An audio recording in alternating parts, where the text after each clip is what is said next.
Puncak arus mudik mulai terlihat di Bandara SMB 2 Palembang karena masa liburan lebaran hampir habis. Dari data pos pemantau, jumlah penumpang mulai mengalami peningkatan 16% dibandingkan tahun lalu. Selama arus balik, jumlah penumpang mencapai 4.000 penumpang, baik yang berangkat dan pergi melalui Bandara SMB 2 Palembang.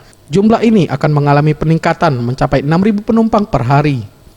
Bayu Iswantoro, General Manager Angkasa Pura II mengatakan, selama puncak arus mudik dan balik setidaknya sebanyak 2.100 pesawat landing dan take off melalui Bandara SMB 2, dengan total penumpang mencapai 17.000.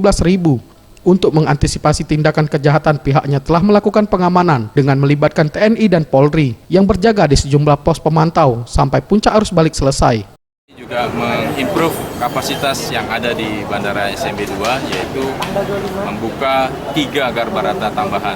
Jadi sekarang ada 8 jumlah garbarata yang beroperasi di Bandara SMB 2. Kemudian juga kami sudah melaksanakan overlay taxiway, sehingga daya tahan taxiway dan juga overlay runway pada tahun lalu itu memaksimalkan pelayanan operasional Bandara SMB 2 pada tahun 2018, khususnya pada seasoning lebaran. Puncak arus balik diprediksi akan terjadi beberapa kali, biasanya di H-2 dan 1, dan kebanyakan penumpang datang di waktu malam hari. Tim Liputan Sriwijaya TV.